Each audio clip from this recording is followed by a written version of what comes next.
For centuries, truth was not the most important element of justice. In many legal systems, proving a crime was not required. All it took was an accusation, and the process was already in motion. This was not a mistake or an isolated abuse. It was the normal operation of the law. In certain courts, a person's reputation had legal value. The logic was simple. Someone with a bad reputation was considered more likely to commit a crime. That reputation did not need to be verified. It did not require records, direct witnesses, or material evidence. The collective perception of the community was treated as sufficient proof. This judgment did not come from a formal investigation, but from the acceptance of that reputation by local authorities. The process followed a clear logic. An accusation was made. From that moment on, the accused was no longer presumed innocent.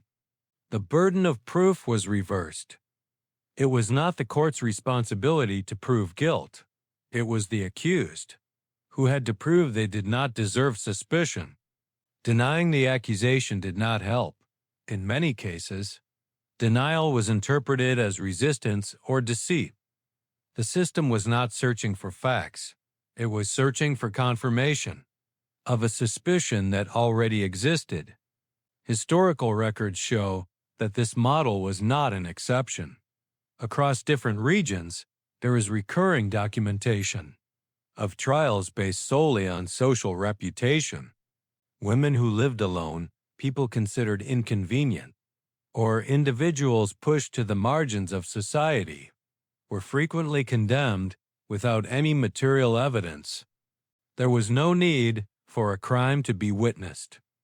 There was no requirement for direct testimony. The accusation, combined with a negative reputation, was enough.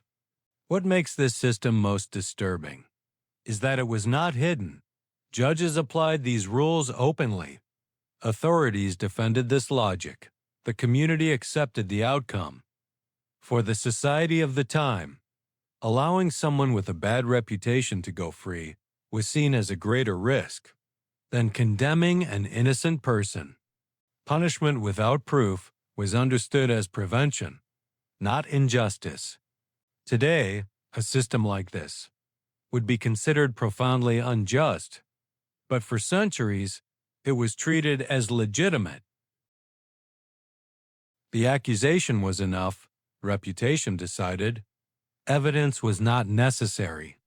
At the time, this was called justice. Today, we call it historical injustice.